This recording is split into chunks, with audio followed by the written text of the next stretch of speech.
All right, everyone. So thank you, everyone, for being here. My name is Sean, and as I was saying, I have a company. It's called Leilokens Alwyn. I make intention-based incense, like loose incense, stick incense, liquid incense. I make anointing oils, um, two different types of candles. I make beeswax candles. Those are unscented. I also make scented pillar candles and bath salts. So this is something I've been doing, like business-wise. I've had the business since uh, 2014. But a lot of these products I've been making for 25 years, 25 years. A lot of the formulations that I sell today are that old. So when I first started making incense, it was kind of just hit or miss, like as a teenager, just figuring it out. I eventually joined a gardening coven and they had some incense recipes. So that kind of also gave me a little bit of an idea of, what loose incense is all about and how it's made and whatnot. But it really, what I do is just been through trial and error. So I'm going to share my techniques with you guys today. Now, keep in mind, these aren't incense rules. This is what I do. This isn't the way you have to, like, there's not just like this one way to make incense. And that'll be more obvious as we go along when I talk about the actual formulations of incense. So it's my way, and it's what works for me. So before we begin into actual, like, the formulations and whatnot, when we're talking about loose incense, um, there's there's different sort of like groupings of ingredients. So there's resins, you think of like frankincense, dragon's blood, myrrh, um, gum arabic. Those are all just, all your resins. Woods, sandalwood, cedarwood, that's pretty obvious. Although I will say with cedarwood, if you have a formulation that calls for cedarwood or cedar and you're using cedar tips, then it wouldn't be in the cedar tips. It wouldn't be in the wood category. You'd throw them into the herb category. The herb category being petals, leaves, roots, and cedarwood tips if you're using cedarwood tips instead of cedar wood. Essential oils, so that's going to include essential oils, resinoids, absolutes, and macerated oils as well. And then there's sort of like additional ingredients, like I use wine in some of my formulations, dried fruit. I've only ever used dried raisins and raisins and dried cranberries as fruit. I've never used any other types of dried fruit in my formulations. Orange peel and lemon peel, you wouldn't consider those fruits. You'd put them in the herb category, basically. So that's my dog Shep barking, which is really nice. Quiet down. Mommy's in a meeting.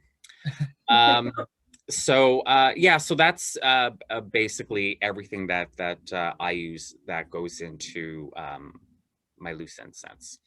Now, there's two things that I get asked a whole lot about, and it has to do with resins. So what I'm going to do is I'm going to quickly go over the resins, because there's some tips and tricks about that. So bear with me for 1 second. I'm going to switch. I'm going to mute myself here.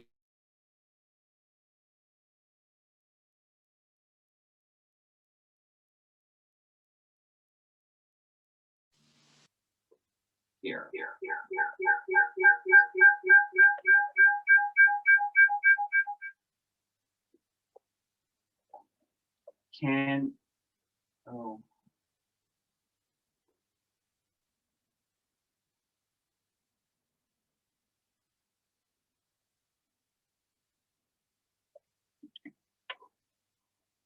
Okay. Hey guys.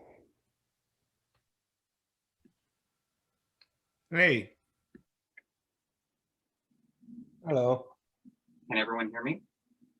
Yeah, You sound great, Sean.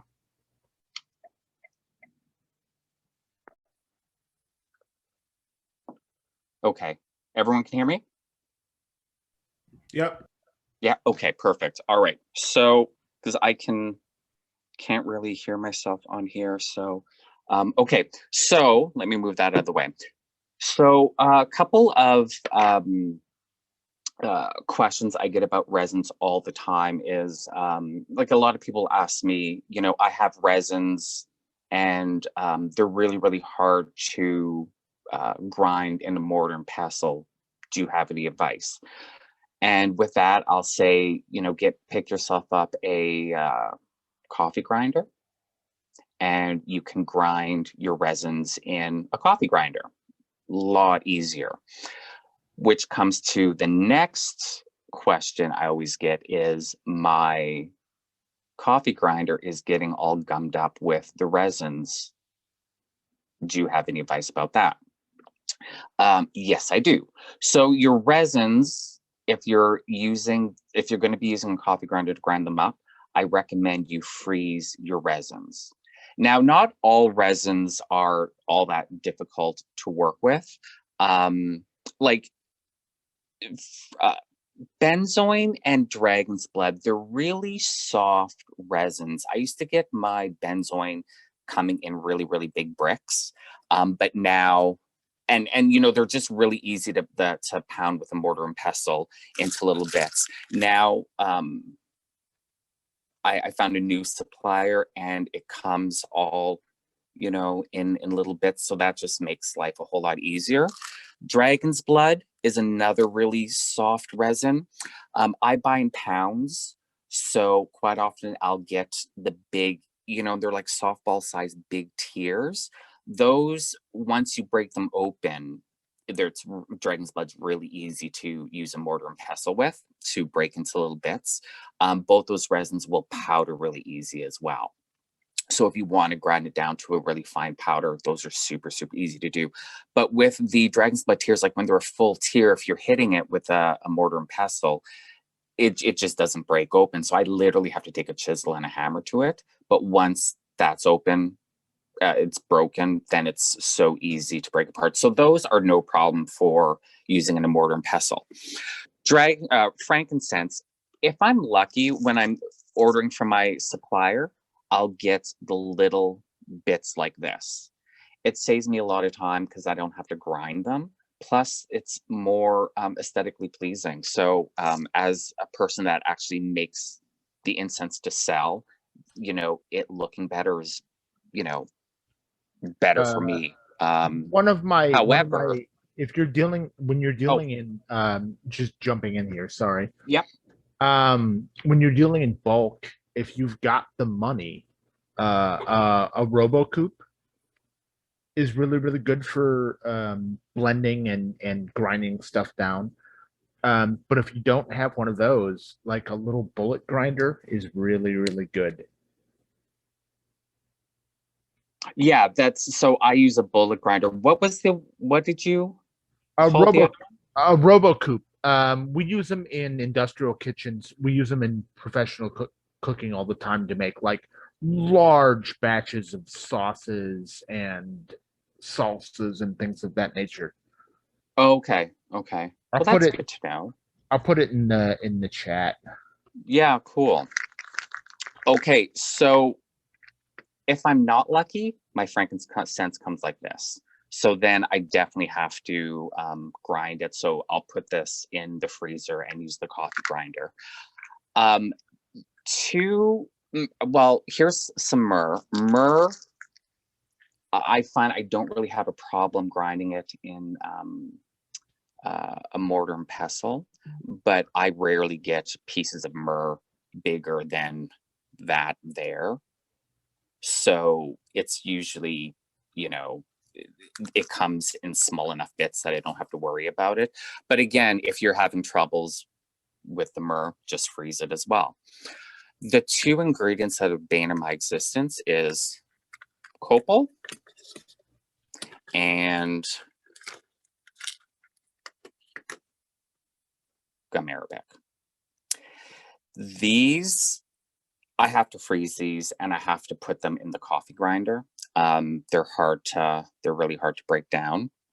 The problem with these is this one isn't so bad because it's kind of piecey, but these two will often come kind of roundish, and then they just end up spinning in the coffee grinder, just slowly powdering down and not breaking. They're a nightmare. They're a nightmare. Like I said, they're the bane of my existence. So if you're having problems with your resins, you know, grinding them in a mortar and pestle, just pick yourself up. Like my coffee grinder, I think I paid like $12 for it, and freezer resins, and it'll just make a world of difference, a huge world of difference. So yeah, so I just want to get those tricks out of the way. Okay, so let me switch back.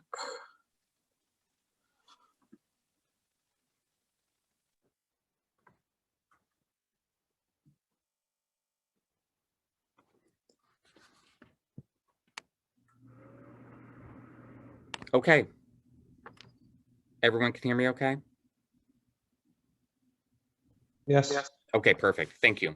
All right. So now with making the loose incense, again, I'm going to stress this is just my way. This is how I, like to make my loose incense. The bulk of the incense, the base of the incense is going to be either made of resins or made of wood. Now, the reason for this is when you're burning petals, leaves, roots, peels, stuff like that, they burn really, really quickly. So you're constantly having to add and add and add to the charcoal. Number one. Number two, those ingredients can start smelling like burnt plant matter, as opposed to the lovely scents that you're supposed to get from burning loose incense. So those ingredients, the herbs, tend to be like, for me, I use them as like I don't want to say add-on or additional. Those really aren't the right words, but they're in addition to the resins and the woods. Now, whether you're making your loose incense, whether you want more resins or more woods, really is up to you. I will say that when the base of the incense has more resins as opposed to wood, you will get a smokier incense. So if you want to kind of cut down on the smoke of the incense a little bit, then you'll want to go more with a wood base, more wood, less resins in it. One thing with resins is they burn slower. The woods burn slower. You're not constantly having to add incense to your charcoal. However, some resins can start smelling a little burnt as well. I don't know if any of you have ever just burned frankincense, and it can start smelling a little burnt. I have, and it smells like ass. Yeah. So, it's great to have resins as a base, because you'll get a better smelling, longer burning incense, but you can get a little hint of that burning resin smell with some resins. So when you say this, you're talking about like making a good pasta sauce, right? You don't want it to be 100% tomato, right? You want to have the tomato as the base, and everything else is the thing that gives it the character. Yeah, exactly. Well, that's the thing. Like with all the other ingredients, it has a more you get more nuanced scents. You know, it's more dynamic, but it can also help cut back from that burning resinous smell as well. But also too, like one thing about using essential oils and wine or honey in a loose incense as well is those ingredients can help to like the resin will absorb those wet ingredients a little bit, so that those will also help to prevent that burning resinous sort of effect. So typically, with my blends, the herbs make up no more than half of the formulation. It's rare that it even goes that high. But typically I won't go more than 50% herbs or half herbs in a blend, regardless of whether the base is resin or wood or a combination of both. I very, very, very rarely go over that halfway mark with herbs, just because I don't want that burning plant matter smell. So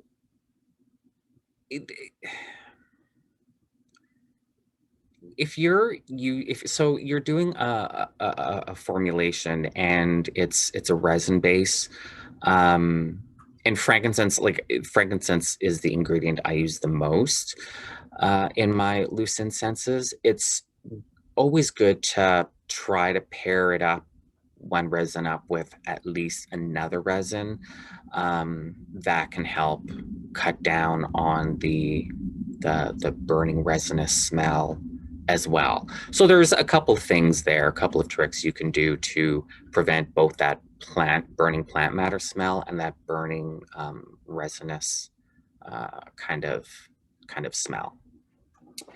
So when I'm making my incenses, again, I have my three categories, my resins, oh, my dogs, I love them, but okay, guys, be quiet. Be quiet. Dogs. Quiet. Hey, zip it. Yeah, they're not helping. They think they're helping me. My goodness. They are protecting you, and that is their job. No, they're not. So when I'm making my formulations, so I have my three categories: my resins, my woods, my herbs. I have my sort of formulation where my resins and my woods are going to dominate, and then my herbs are going to be, additional ingredients to enhance the blend. So that's great. So fantastic. But now we need to come up with an actual working formulation. So this is, now you can definitely say, okay, Sean, you're way, way, way overthinking this. And you could be right. But when you're dealing with magical correspondences, I tend to kind of put together as much as I can, different correspondences, that are all harmonious. So if you take, for example, let's say we're doing a protection incense, let's say. Well, here's a really good example. So protection incense, I mean, for protection, you could just burn frankincense. Great, done. But again, you start getting that burning resinous smell. You're not really into that. And frankincense is kind of like a generic protection incense or ingredient. But, you want to enhance it. So you can do sort of like pick an ingredient that's physical protection. Pick one that is psychic protection. pick one that is spiritual protection. And then you can combine them into a more well-rounded formulation. And, like, so for something like that, your frankincense would be the base, because frankincense for protection is, perfect because it really is a generic. You could do dragon's blood as a base, but dragon's blood is also really, really expensive.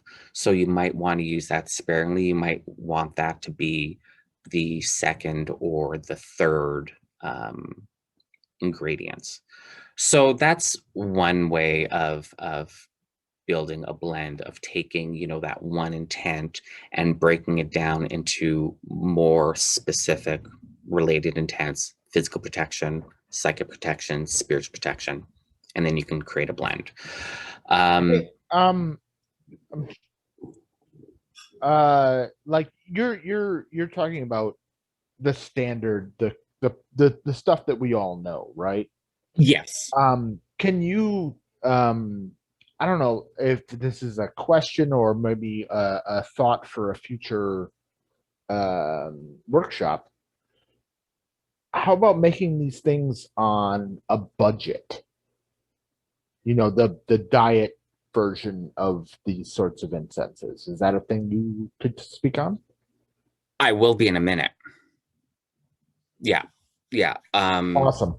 Well, okay, so you and I may have two different ideas of what that means. So I will just continue on to what I was thinking of, incense on a budget. And if that's not what you were thinking of, then just let me know. Because then we can kind of explore that topic a little bit further. So, so that's kind of the easiest way to come up with a blend. You want protection, and you look at your list of correspondences for everything that comes with protection. That's easy.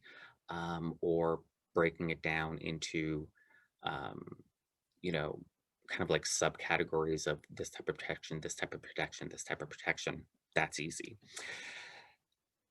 You can also, because I like to work with planetary magic a lot. So if we stick with the protection theme, now in, I don't want to say traditional, but in traditional uh, Western magic, protection typically falls more under Jupiter than it does Mars.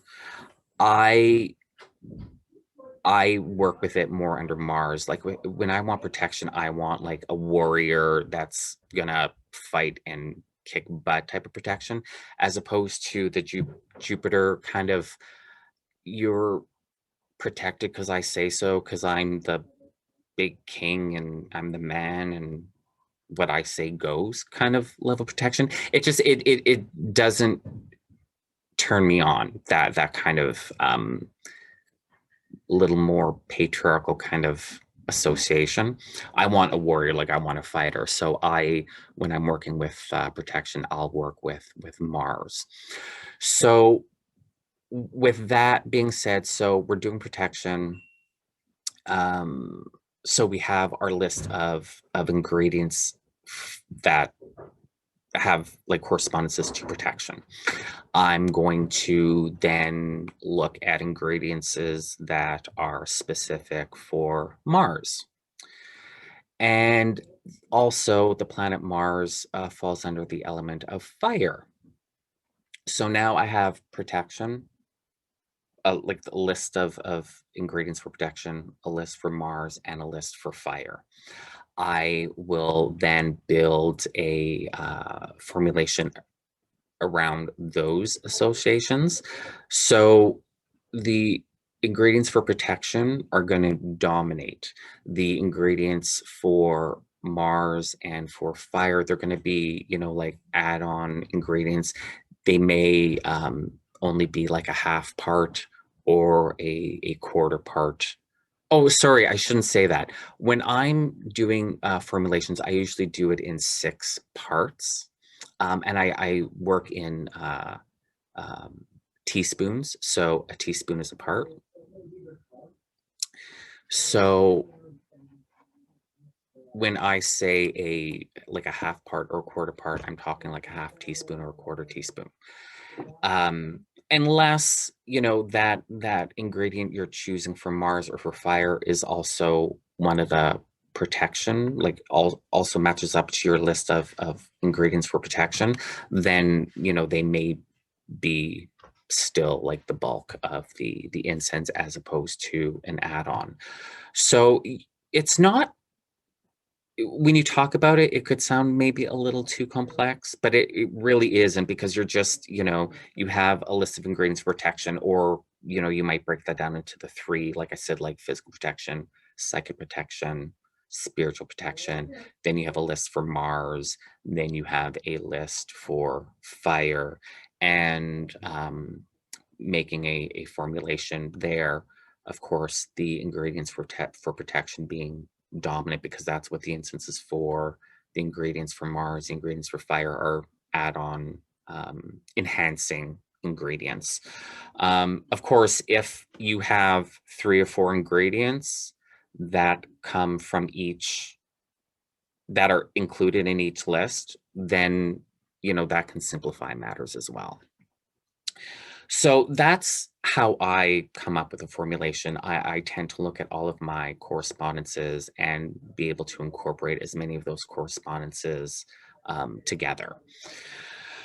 Okay, I have 9 minutes before this first session is going to cut out. So okay, let's continue on with my process before we actually get into the making. We'll get into the making in part 2. So now what I do, I have my protection incense, and it's a combination of ingredients that correspond to protection, to Mars, and to fire. So now I have to make the loose incense. So sticking with the protection theme, since I just started with protection, so I might as well continue on with the protection.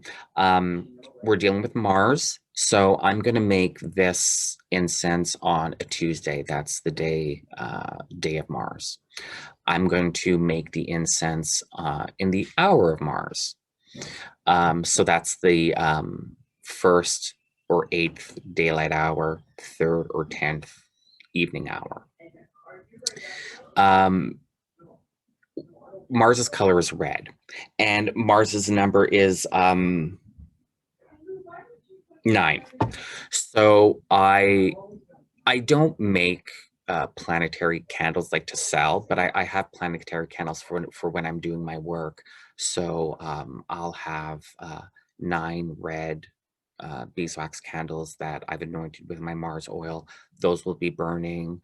I set up my space. I always, like, I'm in my ritual room right now. This is where I make all of my products. So I'm literally in a magical space every day when I'm making my products. And by doing it in the day and the hour appropriate for the planet, it just cuts down on sort of like the prep work of preparing the energies. Because if I'm doing this on Tuesday, the 3rd evening hour, which is Mars's hour on a Tuesday, the energies that I want are already there, so I don't have to do anything extra to get that Mars and that fire energy in my space before I make the incense. Again, you can say, okay, Sean, you're way overthinking this, and that's fine. I mean, like I said at the beginning, this is, I'm going over my process. This is how I make incense. I like my correspondences. I like things being just so. So I like to put all of those elements together when I can.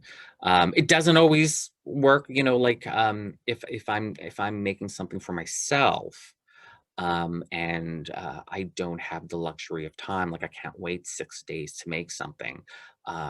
You know, there's you know, processes that you can go through to to get that Mars energy and that fire energy when it's, you know, Wednesday, you know, and that's the day of Mercury, and Mercury's element is air. So there's ways around it, a little bit more work. Um, but no, you know, 9 times out of 10, I'm always able to work within those correspondences. So again, that's just my process. That's how I prefer to work. So, 5 minutes before we get kicked out, I don't want to start the first formulation, because we only have 5 minutes. Does anyone have any questions? Not yet. Okay. So So, you set a you have a ritual space for this sort of thing, yes. and you use that space to help formulate the whole business. Yep. That's very cool. I like that a lot. What? Let's. I mean, nobody else has any questions, so I'm just gonna fucking get into it. Yeah. We have a Um, few more minutes. what went into your creation of this space? Just for the audience, I guess. Do you like what's my like actual creative space, or you just mean like Are you the talking like setting wards and stuff like that? Yes, I want to know for the audience. I know the answer to this question, but I want to know for the audience, ask for the audience. What did you do to set up this space to make it sacred for this work? Okay, well, this is I mean, this room is, just completely devoted to my magical work, and has been for years. And so when I started the company, it was natural that this was going to be made within this space and not, just in a random regular room. And I mean, like this is years and years and years of being in this space. So it does have that energy to it. Um, Now, on a daily basis, what I do, like when I prepare myself for making products, is, and I've really, really, really pared it down. I used to do more of a pagan, um, casting the circle, consecrating with fire and water, calling the elements, and going through like that whole shebang. But I've really pared it down to basically doing the pentagram and hexagram rituals, consecrating with fire and water, and then I'm prepared to do the work, the making the product. Um, and again, like that's because I'm on that day in that proper hour. If I'm outside that proper hour, or even outside that proper day or proper hour, then more goes into it. We're about to get booted. But yeah, so on a daily basis, I'm doing my pentagram and hexagram rituals, and whatnot, and just keeping it really simple and really pared down. Okay, I'm gonna end here. And if Wade, if you want me to follow up on that, um, I'll do that right at the beginning of session 2. But yeah, I'm going to end right now. So I'll see you guys in a few minutes.